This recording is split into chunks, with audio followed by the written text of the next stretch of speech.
Shalom, damai di hati, puji Tuhan. Mengucap syukur kepada Tuhan untuk kesempatan yang baik ini. Kita kembali perkenankan Tuhan untuk kembali membaca dan merenungkan firman Tuhan bersama. Bagian bacaan kita terambil dalam kitab 2 Korintus pasal 4. Karena itu saudara-saudara, mari kita persiapkan diri kita untuk mendengarkan firman Tuhan. 2 Korintus pasal 4 ayat 1 sampai 15, firman Tuhan berkata seperti ini. Harta rohani dalam bejana tanah. Oleh kemurahan Allah kami telah menerima pelayanan ini.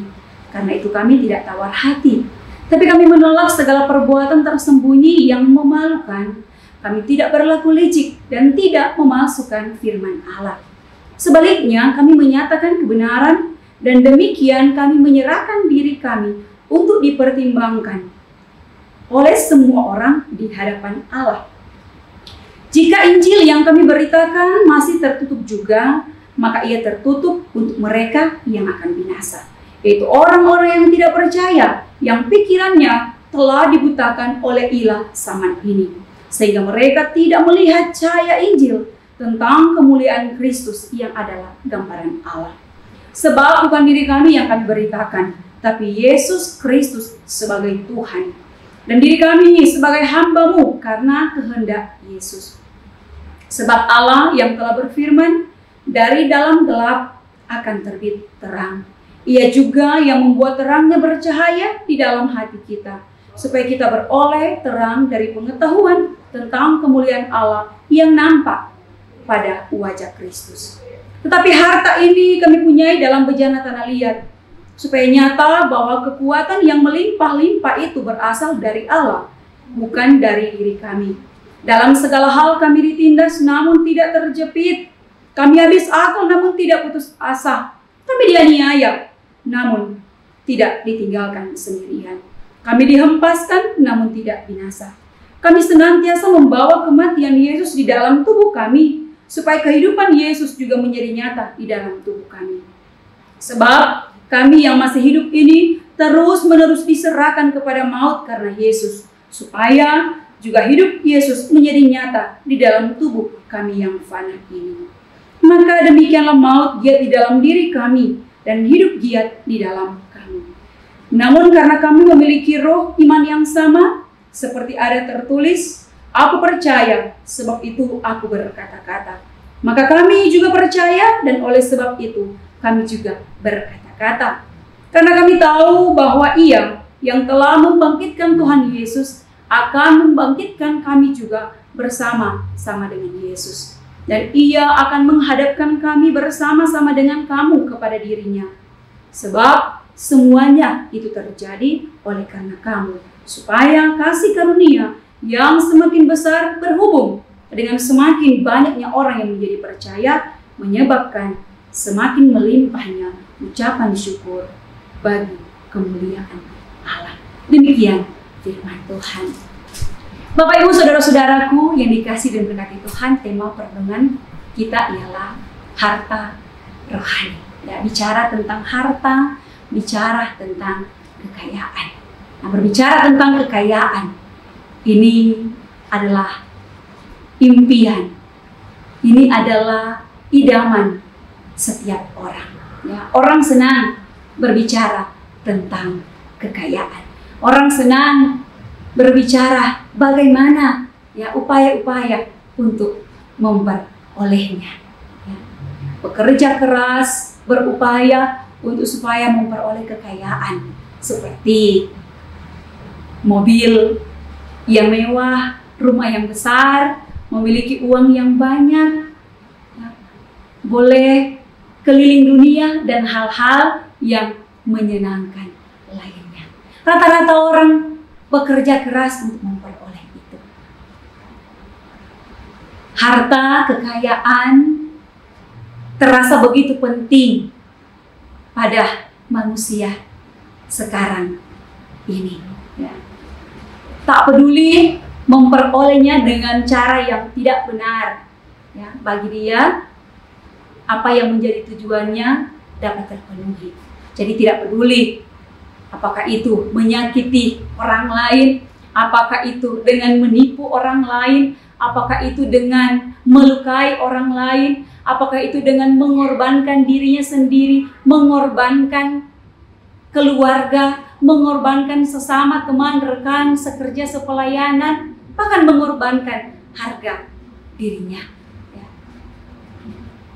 Zaman sekarang manusia semakin tamak, semakin serakah, ya. Merasa diri tidak puas dengan apa yang sudah diperoleh, apa yang sudah dimiliki, merasa tidak cukup, ya. Terus berupaya untuk bisa dapat lebih lagi dari apa yang sudah dia miliki. Harta kekayaan kini menjadi standar, menjadi ukuran kebahagiaan seseorang. Ya, bagi dia, ketika dia kaya, dia bisa melakukan apapun juga yang dia mau.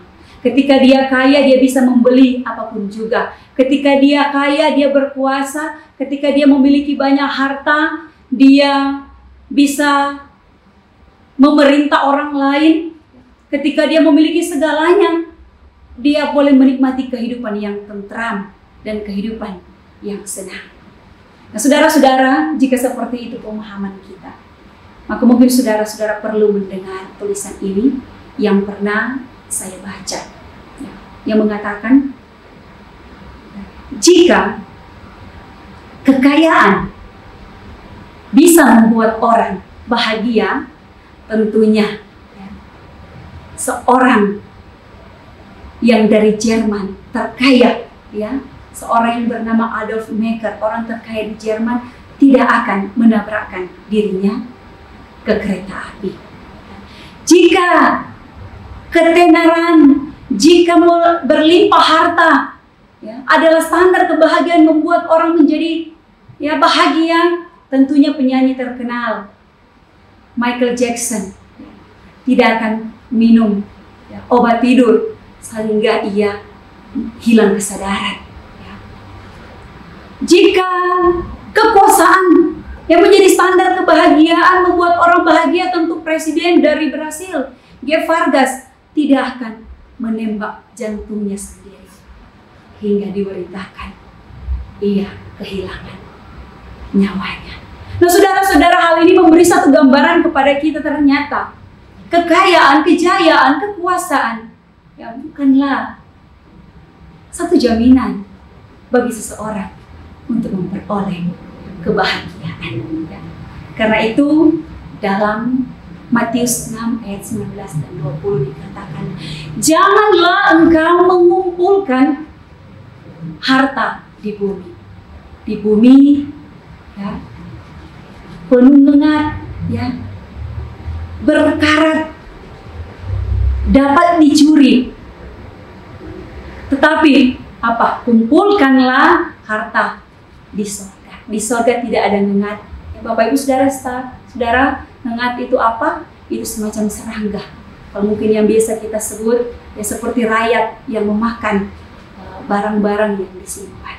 Di surga hartamu tidak akan dimakan serangga, tidak akan dicuri orang, tidak akan berkarat. Ya. Karena itu ada yang jauh lebih penting untuk kita kejar, ada yang jauh lebih penting untuk kita jaga, ada yang lebih penting untuk kita peroleh dalam hidup ini, terutama kita sebagai orang Kristen. Itulah harta rohani. Ya. Dalam bagian bacaan kita ini disebutkan dalam ayatnya yang ke-7. Tetapi harta ini kami punyai dalam bejana tanah liat, supaya nyata bahwa kekuatan yang melimpah-limpah itu berasal dari Allah, bukan dari diri kami. Apa itu harta rohani? Harta rohani ialah keselamatan, hidup yang kekal yang dianugerahkan Allah di dalam dan melalui diri Yesus Kristus. Kepada semua orang, kepada saya dan saudara-saudara, kepada kita yang sebenarnya tidak layak untuk memperolehnya. Karena itu Rasul Paulus katakan harta rohani ini ada di dalam bejana tanah liat. Ya, bejana tanah liat menggambarkan satu wadah yang mudah pecah, mudah retak, mudah rusak. Itulah kehidupan manusia. Tapi kita bersyukur Tuhan begitu mengasihi kita. ya, dia mengaruniakan keselamatan itu. Dia mau melakukannya itu bagi saya dan saudara-saudara. Itulah harta rohani, itulah harta yang tidak ternilai harganya. Ya.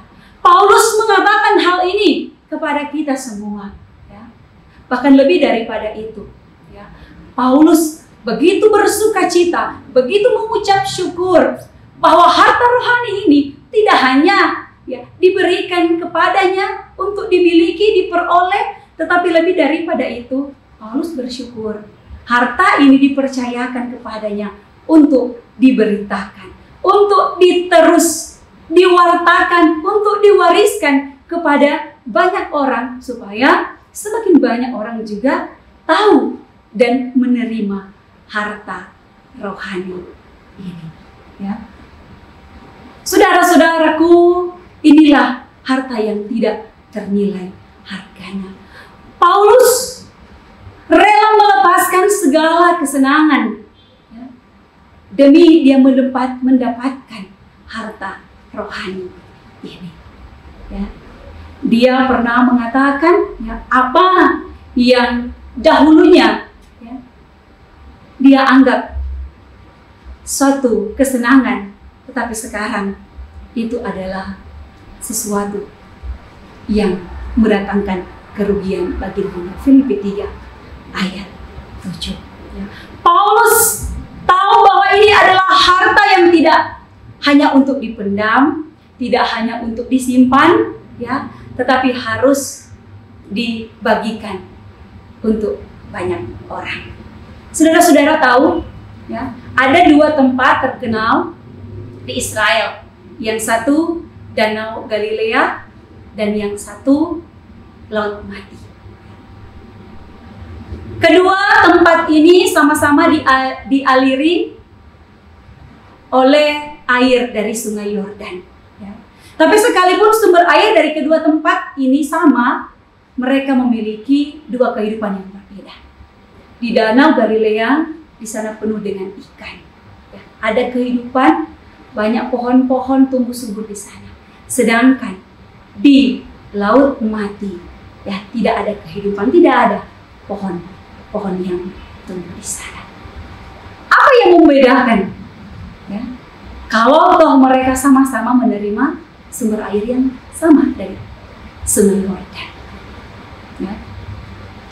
Air atau Danau Galilea, ketika air yang ia terima dari Sungai Yordan, ya, ia teruskan, ia alirkan ke danau-danau kecil lainnya. Sedangkan Laut Mati, ia tidak mengalirkannya.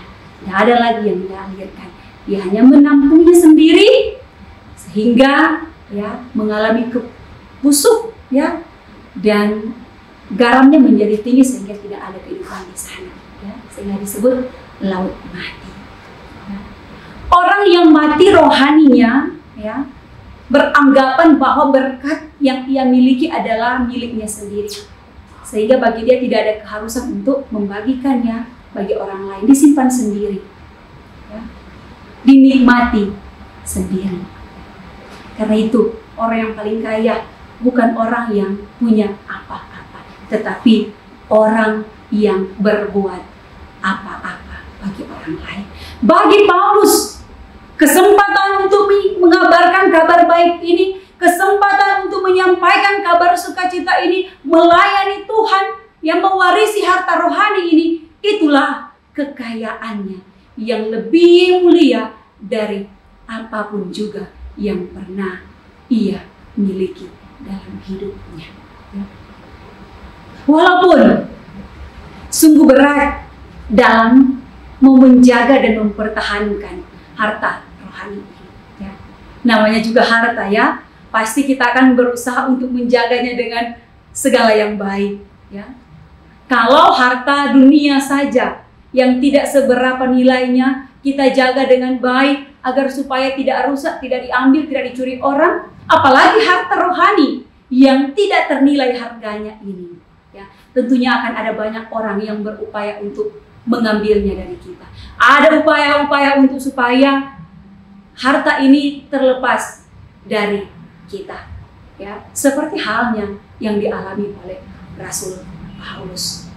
Dalam menjaga harta rohani ini, dia harus berhadapan dengan banyak penderitaan, dengan banyak pergumulan, dengan banyak kesusahan. Ya, seperti yang disampaikan di dalam ayat 8 dan 9. Dalam segala hal kami ditindas, kami dianiaya, kami dihimpit, ya, kami dihempaskan. Tetapi oleh karena ya harta rohani yang dia miliki, Kristus yang sudah hidup di dalamnya, sekalipun ia terjepit, tetapi ia tidak habis akal. Sekalipun ia dianiaya, tetapi ia tidak ditinggalkan sendirian. Sekalipun dia dihempaskan, namun tidak binasa. Ya, karena sumber pertolongan dan kekuatannya, yaitu Yesus yang hidup di dalam dirinya sendiri. Saudara-saudaraku, Tuhan Yesus tidak pernah membenci orang kaya. Tuhan Yesus tidak melarang kita hidup kaya selama kita peroleh itu dengan cara yang benar, ya.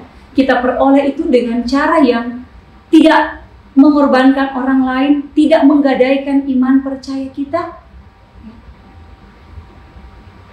Tetapi adalah lebih bijak jika keberhasilan kita untuk memperoleh harta di dunia ini, ya, sebanding dengan keberhasilan kita untuk memperoleh harta surgawi. Ya. Apalah artinya kita sukses di dunia, kita memperoleh banyak harta kekayaan di dalam dunia, tetapi harta rohani kita tidak memperolehnya.